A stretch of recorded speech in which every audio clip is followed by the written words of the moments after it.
Good morning and welcome back to Autism Perspective. James speaking.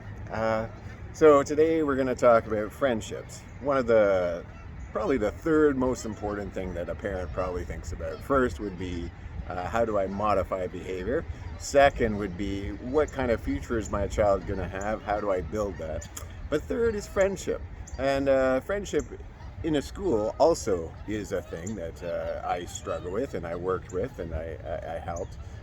Now, the best way to help your child make friends is to observe, observe, observe.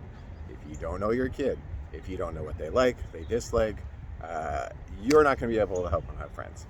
But anyway, let's work on that. So that premise is, so what you're going to do is you're going to go to your school, your EA, your teacher, whoever, and you're going to give them a card. Now, you're going to want to plan something. Like you want a neutral location, a park, laser tag, I don't know, jumping castle, whatever you think, whatever will work best for your child, whatever will be successful for your child. Because in your child's home, that's not a neutral location, it causes its own anxieties. If a child comes into that space for the first time as a friend, it could cause anxiety because that child might touch their things, or it's just a different change. Your child might not want them there. But if you're both going into a neutral location, it's okay. It won't be a problem. So what you're going to do is you're going to write all that down, time, date, and whatever, and then you're going to go to the teacher or the EA, and you're going to say, I want you to give this one card, 2 cards, make it small, to whoever you noticed taking an interest in my child. And I gotta tell you right now, I don't care if they're in kindergarten to grade 8, there are kids in the class that are taking an interest in your child.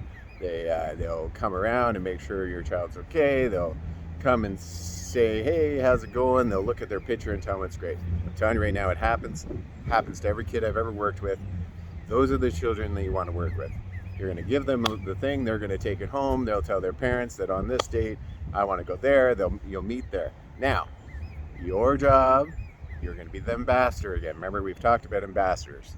So what you're going to do is you're going to talk to this kid and you're going to say to them, my child doesn't like this. My child doesn't like when you touch them. My child doesn't like loud noises. My child really enjoys playing with squishy toys. My child really enjoys playing with water. Whatever it is, you're going to help that child be successful as possible. Now is not the time for you to walk away. Now is not the time for you to buy dinner or do anything. You need to be present. You need to be there to interact for any possible misunderstandings or problems that arise at the moment, so that you can intervene right away. And that's basically it. Those are the basics, and then you let them be kids, and it might not look like all other kind of friend groups. It might they might just hang out, and who knows what'll happen. So I've had it. I'll tell you this one story. It's very beautiful. So every year, this mom threw a party for her child because he liked bowling, and every year, whole class showed up, had a great time. They laughed. They really enjoyed it. They really knew this child well. And it formed a bond that lasted way into high school. They would seek him out in high school. I have kids that I run into now that still come up to me and ask me how he's doing. The bond was so great. And his verbal communication, he had a huge communication level, but his verbal communication was lower. And so it was tougher for him to form a bond.